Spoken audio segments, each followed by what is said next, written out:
Third आई को active करने की बड़ी सरलता से मैं आप लोगों को दो विधियां ऐसी बताऊंगा जिससे आप बड़ी ही आसानी से अपनी थर्ड आई को काफी हद तक एक्टिव कर सकते हो। तो मैं आप लोगों को यह बता दूं कि थर्ड आई आप लोगों की छठी इंद्री है, यानी कि सिक्स्थ सेंस है। अगर मैं पहले 5 सेंस की बात करूं तो वह है आप लोगों की 2 आंखें हैं, आपके कान है जिससे आप सुनते हो, आप लोगों का नाक है, आपकी जीभ है और आप लोगों की त्वचा है। ये 5 इंद्रियां हैं और छठी इंद्री जो है वो बड़े सूक्ष्म रूप से आपके शरीर के अंदर बसी हुई है और उसे एक्टिवेट करना चाहते हो तो आप लोगों को अपनी 5 इंद्रियों का इस्तेमाल कम करना होगा, तभी आपकी छठी इंद्री तक वह ऊर्जा पहुंच पाती है।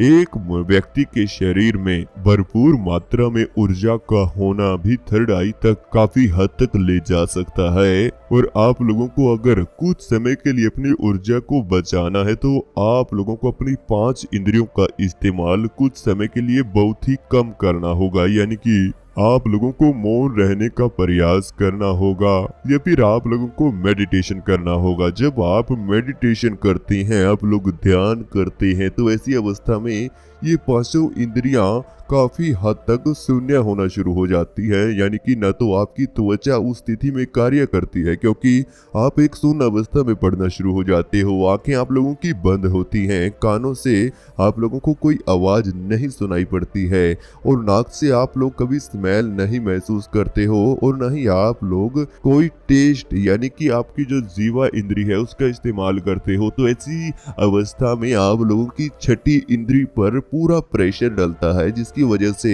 आपके अग्नि चक्र पर खिंचाव होता है। आप लोगों ने यह अनुभव सभी ने किया होगा। तो ऐसे ही आप लोग थर्ड आई को एक्टिव कर सकते हो, यानी कि साधारण सी बात है कि जब यह 5 इंद्रियां कार्य करना बंद करेंगी तभी आपकी छठी इंद्री पर पूरा ध्यान आप लोगों का जाएगा। तो मैं आप लोगों को 2 रास्ते ऐसे बताऊंगा जिसकी वजह से आप अपनी थर्ड आई को एक्टिव कर सकते हो। सबसे पहला है कि आप लोगों को पूरे दिन में यानी कि एक दिन में आप लोगों को 2 से 3 घंटा मौन रहने का प्रयास करना है, यानी कि आप लोगों को ज्यादा बात बिल्कुल भी नहीं करनी है। आप लोगों को अपने थर्ड आई को जागृत करने के लिए उस प्रेशर पॉइंट को दबाना होगा, वहां पर फोर्स लगाना होगा, तभी वह एक्टिव हो सकती है। आप लोग दिन में कोई भी काम कर रहे हो तो आप लोगों को हर दिन यह सोचो कि मैं 2 से 3 घंटा मौन रहना चाहता हूँ। ऐसी अवस्था में आप लोगों को किसी प्रकार का विचार अपने मन में नहीं लेकर आना है। अगर आपको विचार आ रहे हैं तो आप लोगों को केवल उन विचारों को देखते रहना है और वहां से अपना मन हटाकर किसी अच्छे विचार पर लगा देना है, क्योंकि जब आप मौन रहने का प्रयास करोगे तो बहुत से विचार आप लोगों के ध्यान में आएंगे, भर भर कर आप लोगों को विचार आना शुरू हो जाएंगे। तो इसीलिए आप लोगों को नेगेटिव थॉट भी बहुत आएंगे। तो आपको करना क्या है, आप लोगों को पॉजिटिव विचारों की तरफ चले जाना है, यानी कि जब आपको कोई नेगेटिव विचार आएगा तो आपको तुरंत पॉजिटिव विचारों की तरफ चले जाना है, यानी कि बीते हुए कुछ अच्छे दिनों के बारे में सोचना शुरू कर देना है और अधिक से अधिक मौन रहने का ही प्रयास करना है।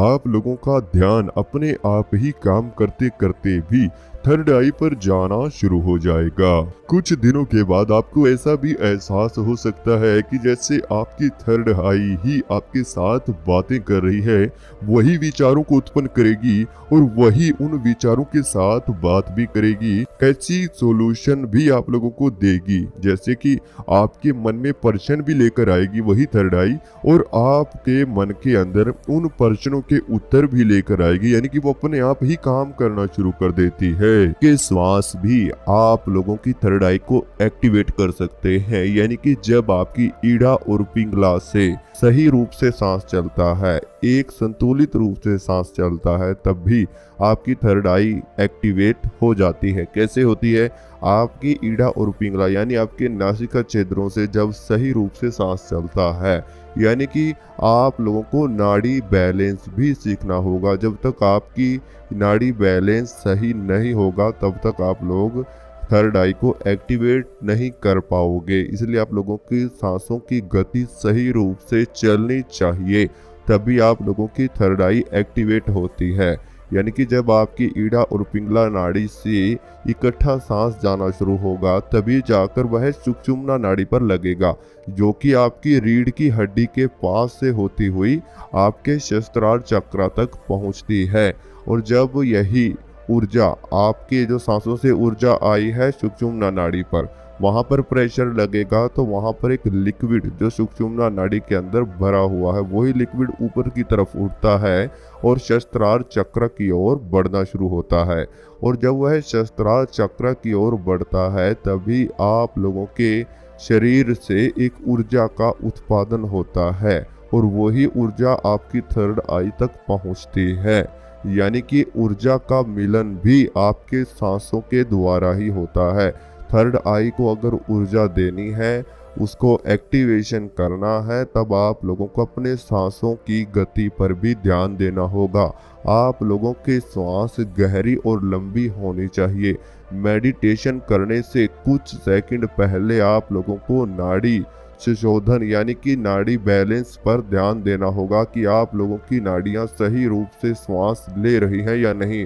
ज़्यादातर देखी जाए तो आपकी ईड़ा, पिंगला और सुषुम्ना नाड़ी का इसमें अधिकतर कार्य होता है। जब यह नाड़ियां सही रूप से श्वास को भरती हैं अपने शरीर में और आप लोगों के भीतर से होती हुई, तभी आप लोगों को ऊर्जा प्रदान करा देती हैं। तो इसलिए आप लोगों को गहरी गहरी सांसें लेना होगी। और जब यह एक्टिवेट शुरू होना हो जाती है तो आप लोगों के आज्ञा चक्र पर खिंचाव पड़ना भी शुरू हो जाएगा। खिंचाव पड़ने के साथ साथ आप लोगों को वहां पर एक सेंसेशन महसूस होगा। आप लोगों का शरीर एनर्जेटिक बना रहेगा। आप लोगों को कभी भी आलस सुस्ती नहीं महसूस होगी। ऐसी अवस्था में आप लोगों को नींद आना बहुत कम हो जाती है और आप लोगों को अनहद नाद की आवाज़ें सुनाई देना शुरू हो जाती हैं। ब्रह्मनाद की आवाज़ें भी आप लोगों को सुनाई देना शुरू हो जाती हैं। अनेक प्रकार के चित्र आप लोगों के ध्यान में दिखाई देना आप लोगों को शुरू हो जाते हैं उस अवस्था पर जब आप लोगों की थर्ड आई एक्टिवेट होना शुरू हो जाती है। आप लोगों के शरीर पर झटके भी पड़ सकते हैं। आप लोगों को स्वप्न भी बड़े अटपटे से आना शुरू हो जाएंगे। अगर जो स्वप्न आपको आएंगे तो वह इसी रूप से आएंगे। कभी आप पहाड़ पर घूम रहे हैं यानी हरे भरे सपने आप लोगों को आना शुरू होंगे। कभी भरता हुआ पानी आप लोगों को नजर आएगा। तो इस तरह के स्वप्न आप लोगों को दिखाई पड़ सकते हैं। आप लोगों को सोते हुए अचानक वाइट रोशनी आपके ध्यान में आपको सोते हुए महसूस हो सकती है। और यह छठी इंद्री जब एक्टिवेट होती है तो आपके शरीर में भी बहुत बदलाव आएंगे। जैसे आप लोगों को हमेशा अकेला रहना पसंद हो जाना, आप लोग ज़्यादा से ज़्यादा समय ध्यान में बिताना शुरू कर देते हो। मेडिटेशन आप लोगों को बहुत ही अच्छा महसूस होता है कि जब आप मेडिटेशन करते हो आप लोगों को ध्यान से बाहर आने में बड़ी परेशानी होना शुरू हो जाएगी। आप लोगों के मस्तिष्क पर या फिर आपके माथे पर हमेशा एक खिंचाव वहाँ पर आप लोगों को महसूस होता रहेगा। आप लोगों को हमेशा अपने शरीर पर एक सुन्नपन का एहसास भी हो सकता है। आपके शरीर पर एक लिक्विड सा ध्यान के अंदर घूमना शुरू हो जाता है। कभी आपके चेहरे पर वह लिक्विड घूमता हुआ महसूस हो सकता है तो कभी आपके शरीर में भी एक ऊर्जा का एहसास आप लोगों को बड़ा ही तीव्र होना शुरू हो जाएगा।